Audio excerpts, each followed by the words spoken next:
Coming up this week on the Digital Lifestyle Show 808, Gary and Richard are here, and we've got lots to talk about. Leaks of the next version of Windows. Kind of a bit of a shame. It's a bit of a shame, I think, when the leaks ahead of the big reveal event. But we're going to be talking about the leak and why we're a bit sad about it and what we've heard. We'll be talking about the builds from Windows 10 as well and the latest updates to Windows 10. We've got some EV chat, 80s pop trivia, and lots more. So let's get straight to Richard and Gary. Gary, Richard, good evening. Good evening. Good evening. And welcome back, Gary. Yeah, it's good to be back. It's a long time ago. I was here last, but Yeah, all sorts of things happening in between. But yeah, that's right. Yeah, we've had announcement of a Windows event, a leak of some stuff which we can talk about, and no new builds though. I think which we now know why, and I believe you've got some EV news for us as well. So we'll make sure we. Yeah. But Ian, there has been a new build. There's been another new build of 21390 on the dev channel, yes. Which I presume is the exciting new build you're talking about, which is the third go at testing their pipeline. Yeah, that's right. Yeah, this is. I'm not sure it warrants a full build video, so I've not done any of them for a while. So yeah, so we had another service pipeline, which, like you said, it's the third go at this, which. I thought it was a bit strange that they keep testing the service pipeline, but I suppose they've got reasons to do it. But I think probably more realistic is that they want to keep us away from any of the shiny new stuff, which they want to talk about on the 24th and not be spoilt by anybody leaking it. Yeah, it's a bit sad, isn't it, really? Yes, obviously the Windows experience, which they'd planned to announce on 24th, appears... at first glance to have been leaked today being the 15th of June, and is now everywhere, which I don't know about you, I kind of feel a bit sorry and sad for the team that's put it together with me. I mean, I would love it if this turned out to be some wonderful fake thing and it's like called just Windows and it's completely different, but it does look as though this might be the real thing. I think it is sad that it's come out ahead of time, and I think it would be very unfair to judge it based on what we're seeing now, because this is still unreleased code. Yeah, that's right. Yeah. So just in case anyone hasn't seen it, so there's been a leak of Windows 11. So we still don't know that as of when we record. That's the official name, but that's what the version says in this leak. And the build number is a later build, so that seems it seems like it could be real, but. Looking at the screenshot, first of all, I would say that, like you, I'm a bit sad. I wanted the 24th to be the big reveal event where we could all be talking about it at the same time and perhaps getting the hands-on video of it, pretty much after that. Because I think that's why we're not getting new builds at the moment, because I think this stuff is ready to go, and obviously they don't want to spoil it by giving it out to everybody before they announce it. So that's when we'll get the maybe we'll get an ISO or just an in-place upgrade or something like that after the 24th. But that build's been leaked, and as you said, the branding says Windows 11 in there. Which again I think is almost a missed opportunity, really, to just ditch that and the whole numbering thing, because I mean I've been going back through my notes and I'm pretty sure that there was if not an announcement, but kind of a lack of announcement that Windows 10 was going to be the last release of Windows and it'd be a service thereafter. But it appears that no, it's going to be Windows 11, which okay, fine. Yeah. I don't mind the name as such. You can see the marketing people get involved. I mean, it would be what Windows. Really, it's Windows 10 with a bit of a UI polish, but I suppose the marketing people must have won the day and said, no, we need to have something to differentiate it. Yes. I don't mind the name. Let's talk about the name first. I mean, we did mention last week. Gary, what's your thoughts? Do you think that it needs a rebrand like this, or should they just continue with Windows 10? Bearing in mind that we don't know anything at the moment. We don't know anything, and nothing's official. I don't know. I mean, they've always changed the name when it's changed radically on visuals. I mean, that's always been the case, isn't it? The name's changed. I mean, this whole Windows 10 was the last version seems to have actually only come from one developer within Microsoft at one point in the past, who sort of kind of said it at a conference, and then nobody corrected him. But there wasn't ever an official announcement from Microsoft on it, as far as I can see. I've looked everywhere for that. So I think it's not surprising that if it's going to be a radical redesign of the user interface, because that's what people don't care about what's under the skin. They care about what it looks like, and if it changes, the look changes a bit a lot. It's no longer the same version of Windows as far as a lot of people are concerned. Even because if you think about it, even with all the incremental changes we've had on Windows 10, it has radically changed since the original release, but not very much in the look and feel side of things, not majorly anyway. We've got news and weather. I mean, that's basically it, really. So yeah, I do think from a point of view of just people will want to distinguish between Windows 10 with the old UX and Windows 10 with the new UX if they've gone that route. Whether it should be called Windows 11 or just Windows or Microsoft's new OS. I mean, I know there's a school of thought that Microsoft should drop the Windows name. As your desktop 365. Yeah. Yeah, I think that would work, wouldn't it? But yeah, it'd be interesting. What would be interesting to see if how this is marketed, in terms of, is it going to be just a straight progressive upgrade from Windows 10? I mean, you can't see them charging for it, but potentially they could, especially to business. And then is there going to, are there going to be upgrades available? Is it going to be, because could this be the time they introduce the subscription model for Windows? You can have Windows 10, keep using Windows 10, absolutely fine. But if you want this new fancy looking UX, get a new subscription. I've heard nothing, but it's just it's an interesting thought pattern that these things could happen. If you're going to get something for it, because at the moment people wouldn't feel they were getting anything for paying any extra. So yeah, I don't know. I mean, I think it's an interesting thing which might happen, might not happen, but might happen. Certainly that leak does look genuine. But, there we go. Yeah, I think. Yeah, I think it'll be just an in-place upgrade. We were talking last week at how they would, how there's.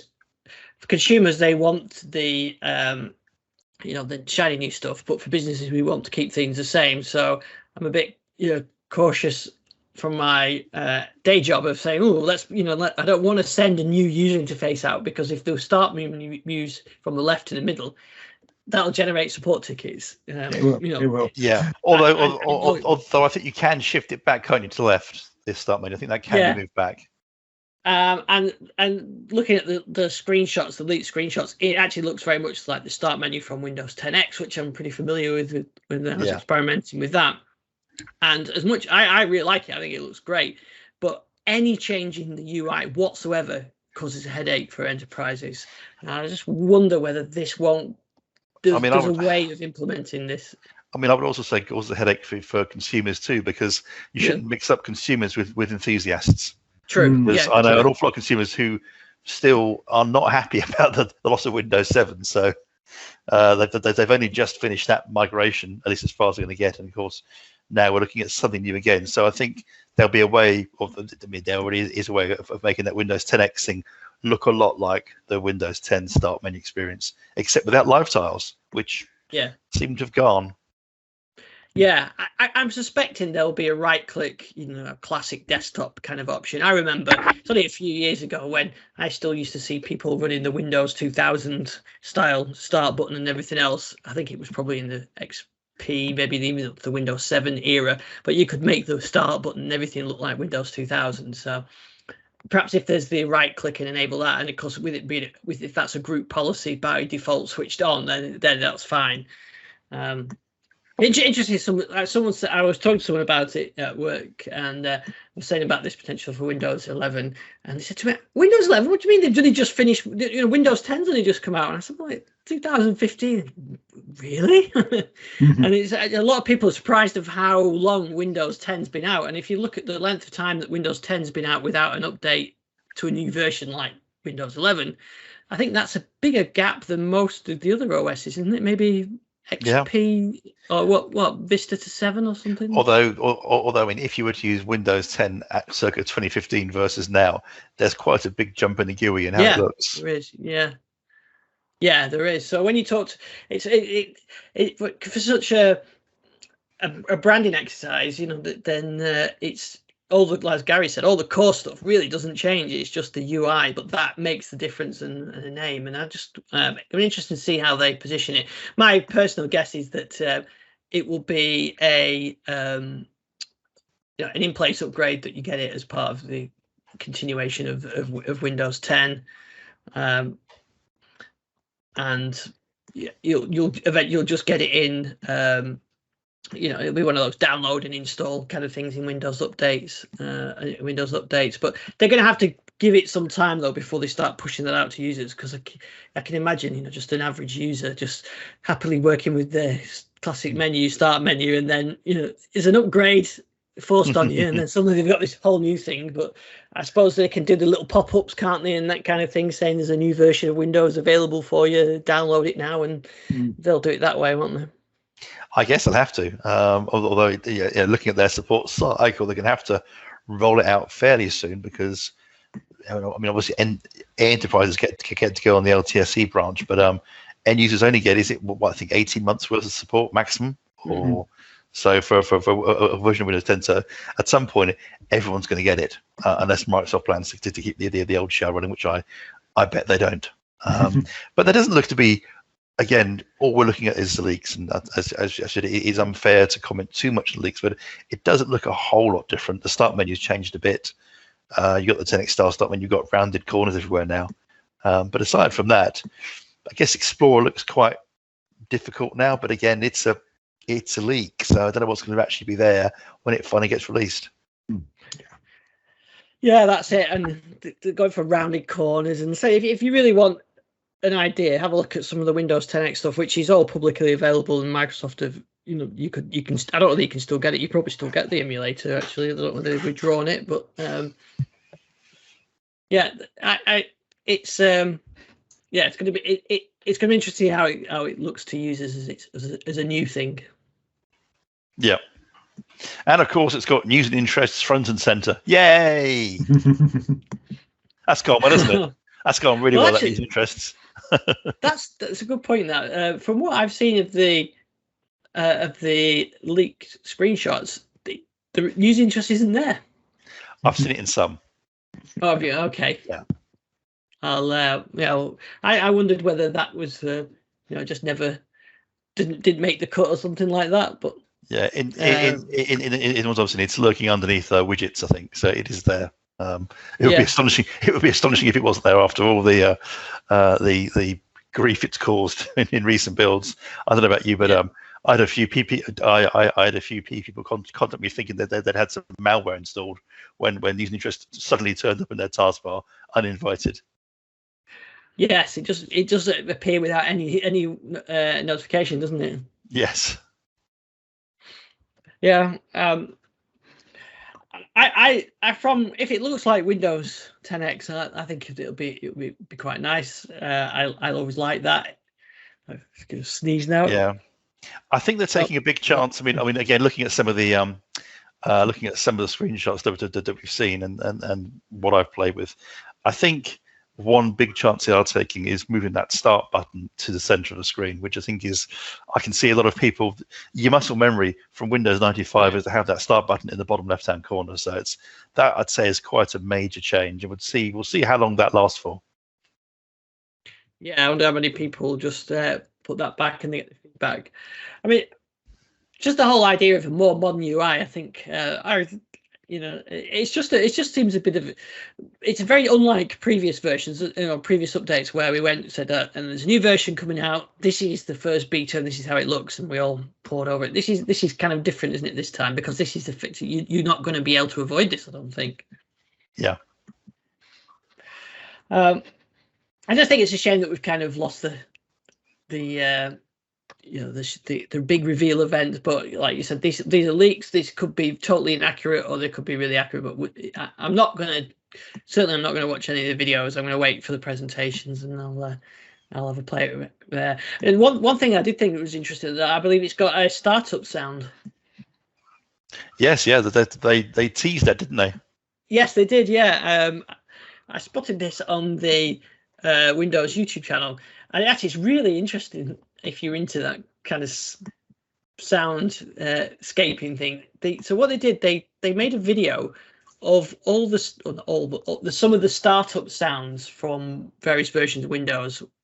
So I think there's XPs in there, Vista, and a couple, and I think, let me remember right. Let's just check. There's XP, Vista, 95, XP 95 and 7, and they slowed them down 4,000%. And unlike the samplers of the 80s, where that would slow the pitch down as well, obviously using the sound stretching algorithms you can get in modern samplers, it would change the pitch.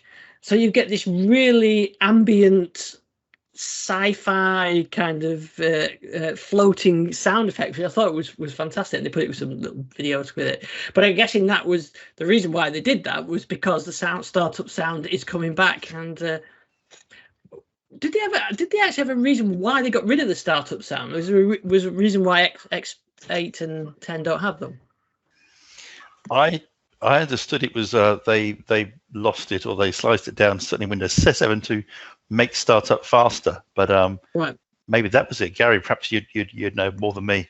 I actually don't know on that one. I could never get an answer as to why it'd gone. I mean, it kind of makes some sense in the 7 days, because it would have been synchronous playback back then. So you would have actually gained a few seconds by not playing it on startup. But yeah, it's I mean, it wouldn't make a difference nowadays. It would be all async playback. But I mean, the startup sound was always there to disguise things happening. It's still like things powering up and whatever. You played the sound while it all happened. But yeah, I think it's because people tended to think it had booted, but when the startup sound started, and it was still doing stuff. Exactly. Yeah. I think it was probably the 95 one I remember the most. That's the most sort of iconic one to me. But the NT4 one is kind of stuck in my brain as well. To using it at work. But yeah, I always like the startup sounds, and I think the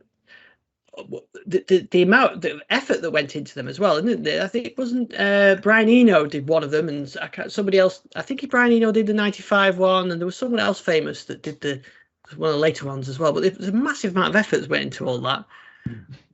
I don't think do Macs have a startup sound now? Yes, they do. It's the same old sound. If you turn, I've actually got an M1 Mac Mini on my desk here, and that makes the same old Apple startup sound. The kind of chiming sound it makes. It's yeah. I know that. I was looking at a vintage synthesizer, a Korg Wave Station, and that was actually used for some of the for the Macs in the early 90s. And the guy showed how he created the sound and which patches he used and everything else. But I think that was a huge effort that,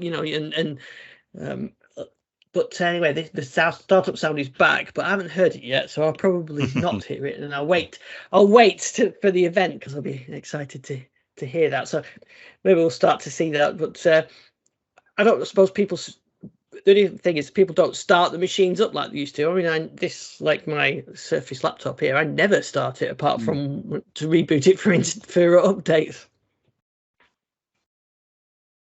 My music machine gets restarted every now and because Cubase crashes and locks the sound drivers or whatever. So that one gets.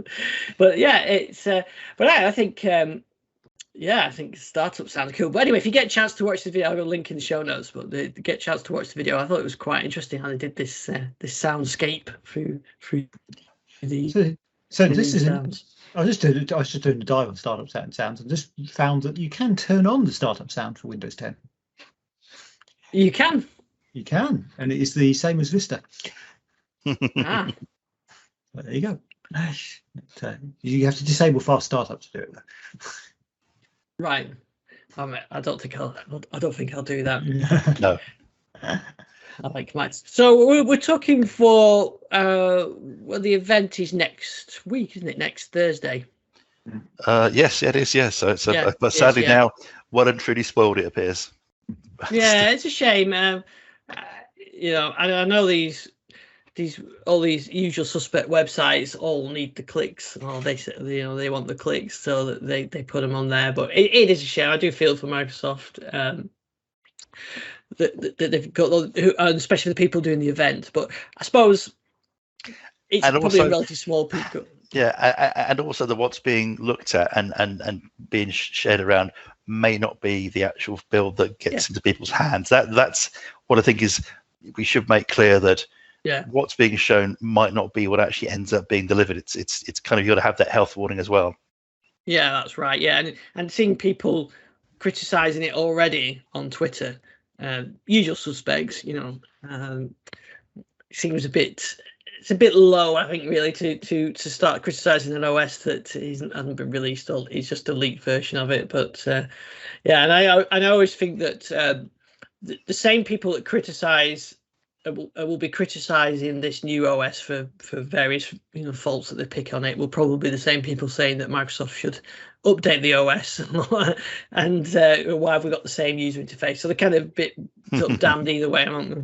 Exactly. I mean, I would never dream of criticizing news and interests or the fact they keep doing these servers in pipeline testing. Not me, never. Surfacing pipeline. That's the important. That's the real stuff. Yeah. So we only got to wait a week, so we'll find out all the information. We'll find out about the pricing, I guess, and the upgrade paths and everything else. So I'm looking forward to that. Next week, maybe we'll put some predictions in the ground for when that, so that we can then speculate on those next week and then see how well we did. But, exactly. Azure Stack Desktop 365. There you go. Azure Edge Desktop. Oh yes, yeah, exactly. Yeah, Azure. Isn't it Intelligent Edge? Intelligent Edge. It's got to be Intelligent Edge. 365, and don't forget 365. It's kind of it's the 2000s version of .NET. So it's yeah. Yeah. So there we go.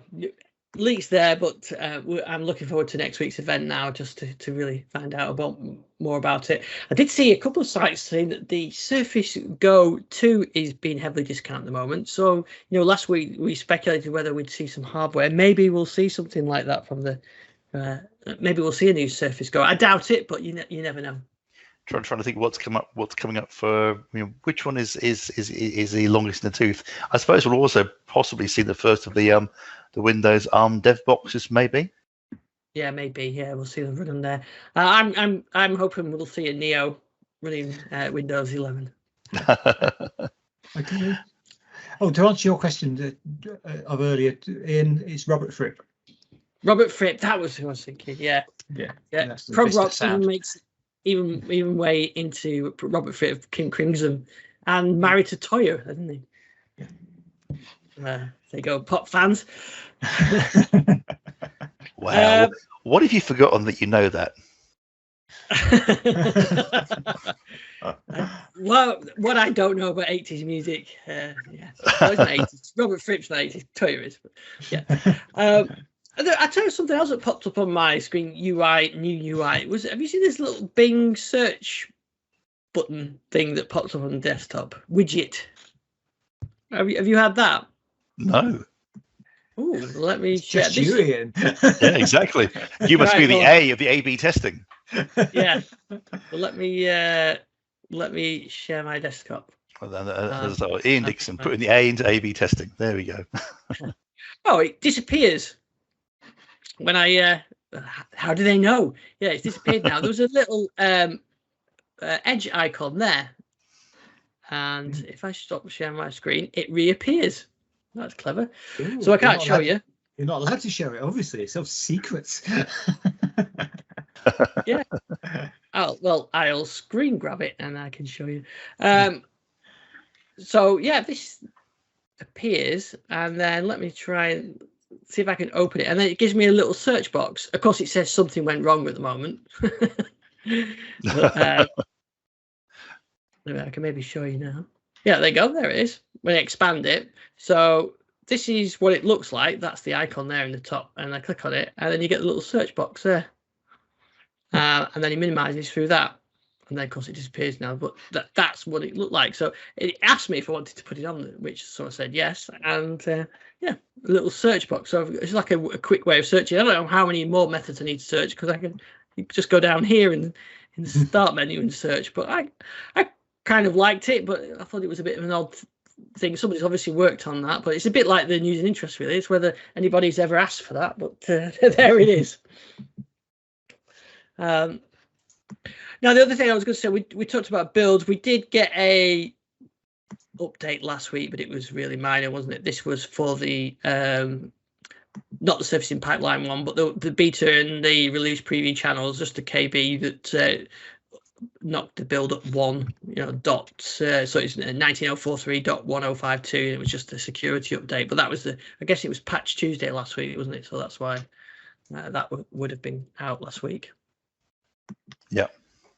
And the final thing as well, you about the Windows, future version of Windows. I've seen a lot of stories this week talking about Windows 10 support ending in 2025, and because new versions coming out. I've always thought that was the case, and then they just used to extend it as releases come out. And I've seen a few screenshots of people taken from sort of a few months ago, and it still mentions 2025. So I don't think it's a new thing, but I wondered if there was a reason why people are talking about that. Was it just a speculation? New. I mean, I think it's been a date for forever, so I don't really understand why. I think maybe it's possibly because of the imminent arrival of Windows. Maybe it's the fact it's been confirmed that's the end date for 21H2, perhaps. Yeah, which of course will be quite strange, because it'll be a strange thing, because that means it'll finish before 1809, which is the current LTSC branch, because that lasts for 10 years, whereas the next LTSC branch will only last for 5 years if it's not the IoT version. Again, anyone can jump in and correct me, because that's off the top of my head, but I think that was a change that they made. They basically cut the life to only 5 years for most Windows 10 LTSC versions, although if you go down the IoT version, you get the full 10 years. So I think you've got the situation where you'll have the last LTSC will end after 2025. The later version will end before. Does that make sense? Right. Yeah, kind of. Gary's looking very confused. Yeah, I am. Very stern. But good knowledge. But by then that'll be sort of the 10th anniversary, won't it? And well, yeah, even without a rebranding, I would expect they would just extend that if they wanted to. Yeah, I would think they'll probably they'll have moved end-to-end process on by then, because we're all quite used to moving on. It won't be the same shock as moving from Windows 7 to 8 or 10. I think going from 10 to 11 will be quite a smooth run, apart from, as you say, all the support calls when Bob's precious icon moves 1 pixel to the left. Yeah. I guess it actually got to 10 to 11 is really it's not even as much as 8 to 8.1, because that was actually quite a lot of changes under the hood as well as some in the UI. But I think this is less under the hood stuff. They've done that already effectively over the last couple of years. Yeah, it's just going to be the appearance of some icons are going to change. Some windows are going to have rounded edges, and I have absolutely zero doubt that if you scratch too closely, too hard, you'll find beneath the surface bits of Windows 7 will come roaring back at you. I'm hoping still the ODBC dialogue still has the classic Windows 3.1 dialogue in it. I really want them to keep that. We'll always have the ODBC dialogue. That'll always be there. That'll be in the museum. That we'll be visiting it in a few weeks' time. That and snap-ins in the MMC. Snap-ins, yeah, I love snap-ins. Snap-in failed to open. Great. Yeah, I mean, my great dream is they'll finally get the settings screen fixed to the point where I don't have to drop into disk management tool in the MMC to fix things when they go wrong. Yeah, this is the problem, is when you get old enough to remember when MMCs were a new thing and new exciting thing that was going to be the end to all separate management applications having their own separate management tools. Yeah. I think the problem with MMC, which is that's the Microsoft Management Console, and I think that appeared in Windows 2000, did it, around then? Was it Windows? Yes. I think it was Windows. And it might have been Windows XP when it turned up. It was around then. Yeah, and I remember And I can remember the delight when this thing appeared. Of course, the problem was a lot of it was based on Internet Explorer, which back then was a terrible browser. And yeah, it was an entertaining thing to code for, but it's good to know it's still there, and you still have to go into it to fix things when they go wrong. Yeah, definitely. So, do you reckon it will still be in Windows 11? I think it probably will be. Yeah, Better I'd be. I'd be amazed if it isn't. Now, moving on to subjects, we've had a couple of weeks without you on, Garry, so I know you've got some EV news, so make sure we we spoke with Sam from GridServe a few weeks back before I went away, and he was talking about their tie-up with Electric Highway with Ecotricity, and they've actually now bought Ecotricity out of that deal. They've actually bought the whole Electric Highway off of them, so they'll be running it, which I think is great news, because it means they've got the investment behind them, and Tashi Capital are funding it. So. And they're already powering through those upgrades they were talking about. They've been doing 8 or 9 sites a week. It seems to have been over the last few weeks. I mean, this is just the upgrades of taking the couple of Ecotricity chargers which are on most services and upgrading them to more modern equipment, and adding the CCS charger, which is the one that most modern cars use, is combined charge standard. My car's got virtually every new car coming out to the market. Instead of having multiple CHAdeMO chargers and in a lot of cases no CCS chargers or just one charger, they've got multiple CCS and minimal CHAdeMOs, which hasn't made a lot of CHAdeMO drivers quite so happy, but it's definitely an improvement generally for people. There is a slight one thing they sort of want to point out, there is a slight glitch at the moment with the charger software they've got, which means if these new chargers they're putting can actually charge 2 cars at once, which is quite nice to see because it used to be only one. The only problem is there's a slight bug in the software at the moment, which means that if someone does plug in after you've plugged in, you get switched off, which is not quite so good, but that will be fixed very, very shortly. They're aware of that as an issue, but no, it's great to see that's progressing. The other not quite so good news on the charging front is that virtually every charging provider has put the price up in the last few months, in a few weeks, and that's because of a clarification which came out of HMRC about the VAT rate. Now, there's a lot of confusion on this, but primarily the VAT rate for public charging has always been 20%. But there was a conversation between HMRC and a number of the providers which said, can we use the domestic electricity rate of 5% if we know who we're supplying to and we're supplying less than the de minimis amount of electricity? Now, the de minimis amount is basically an amount of electricity which is the cutoff between you are a domestic supply or you're a business supply. It's how they tell if it's a business supply or domestic supply. They can't just say, oh, you're a business, you're domestic, because it's very difficult to do that. So from the VAT point of view, there's a cutoff point, and if you supply less than that a year, you charge 5%. If you supply more than that a year to a person, you have to charge 20%. And some of these providers thought that they could get away with, if you were an account holder, they know who you were, therefore they could say, oh, we're only supplying so much electricity to them each year, therefore we can charge at 5% charging. And that was some of these providers actually got that agreed with the HMRC. HMRC said this is fine, yeah, you can go ahead and do that. But the HMRC this year, the last month, have now said no, that's not right. We've now clarified this, that all public charging has to be charged at 20%. Now this has led to quite a few providers putting their prices up by 15%, basically to cover this extra VAT. Now, interestingly, some of these providers weren't running on an account basis, so they shouldn't have actually been charging at 25% anyway. They had no right to, even based on that rule, but they had been doing it because other providers have been doing it. So I think there'd been a lot of, oh, I see you doing that, I can do that, but officially they couldn't have done it. I think that's probably why HMRC sort of decided to blanket it, because it was getting a bit out of hand. But it does mean that the cost of public charging has gone up, which is a shame, because it's getting a bit expensive now in certain places.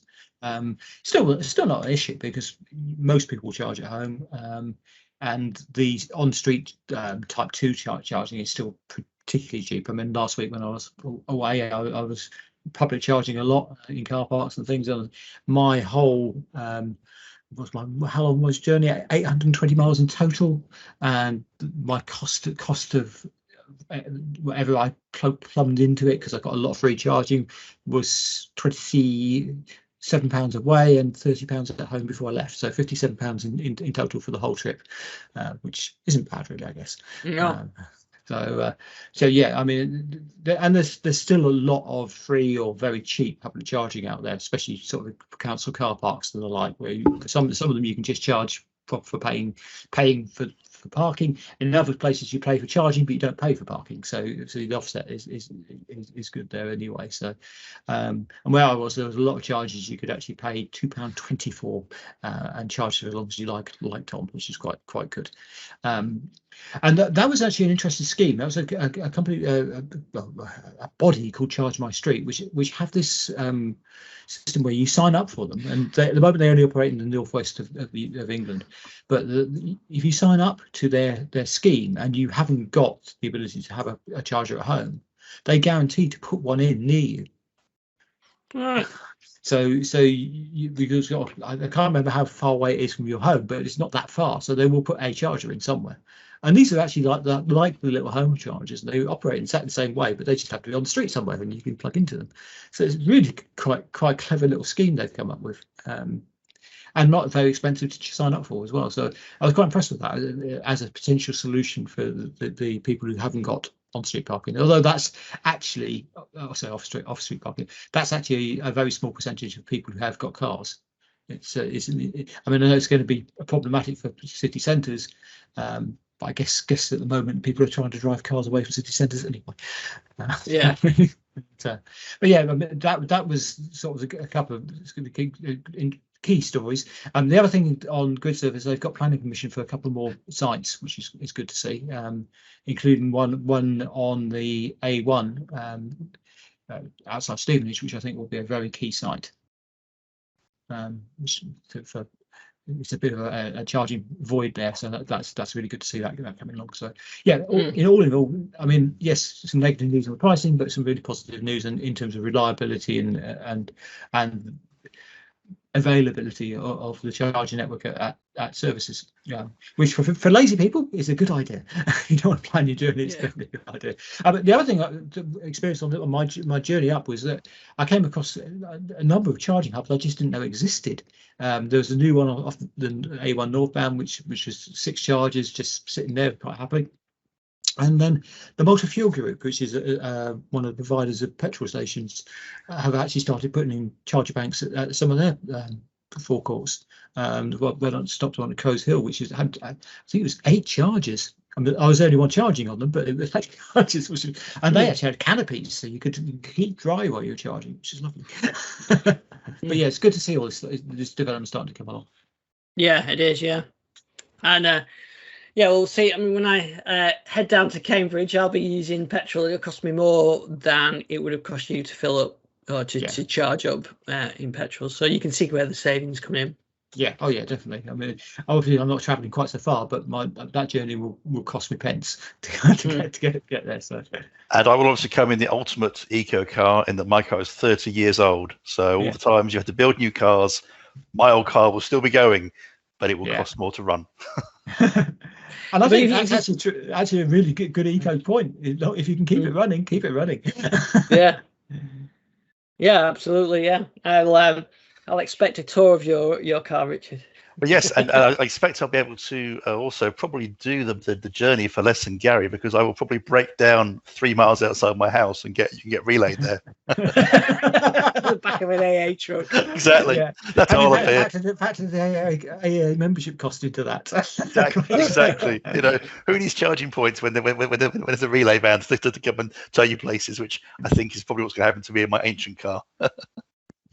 As I said, we're very much looking forward to our visits to the computer museum. So we'll have a few more details in the coming weeks on that. But in the beginning of July, we'll be getting some content for the show while we're down there. All properly socially distanced, of course. Yeah, absolutely. Yeah, and yes, I'm really looking forward to seeing all the stuff, but also to seeing people in person again. I think that's going to be it'd be very nice. But yeah, to actually go on.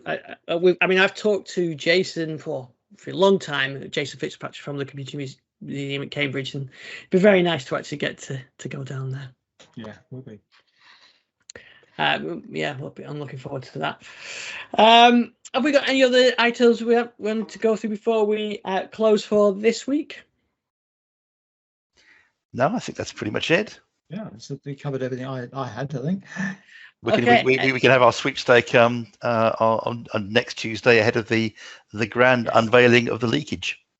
Yeah. Oh, there was one thing. Just want to say, June, which I'm sad neither of you have mentioned it, because obviously I'm sure it's just slipped your minds. It is, of course, the 40th anniversary of the TI Texas Instruments 99-4A home computer, which is very significant. And I'm saddened that it wasn't mentioned, but there we go. Oh, lovely. Actually, and sort of retro computing. Have you not seen the new Marvel series Loki? I've not, no. Spoilers. Watching it. Yeah, I won't give any spoilers, but the set design is fantastic. But it's probably not much point going into the detail. But they're into some alien location, let's call it, and all the desks and the decor is very orange and brown, like that 70s orange and brown, but they've got some really nice computers on there that I don't know whether are real or they made them for props, but they've got this curved, that curved sort of orange look of sort of mid-70s computer terminals. Oh, you're going to love the Museum of Computing History, the Centre for Computer History at Cambridge, and the 70s offices. Yeah, sounds just like it.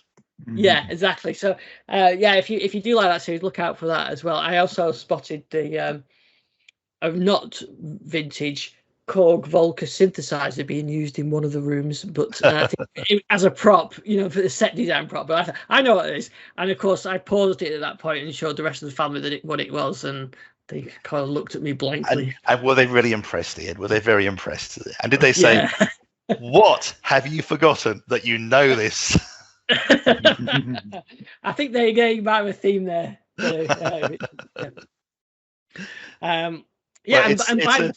It's a bit like when I come out with facts like the combined thrust of the 5 engines, the 5 F1 engines of Saturn V, and my family just look at me as though it's an incredibly boring thing to know. And of course, it's not at all. It's wonderful. Exactly. Yeah.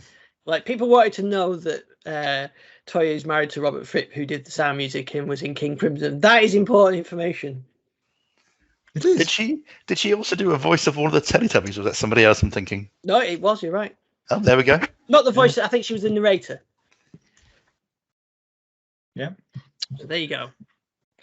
Up to the minute tech news from Exactly. Today's Toya fact is. And next week's fact of Toya, yeah. We'll be talking about top of the pops of 1980s. Some of them. Yeah, don't get me started on that.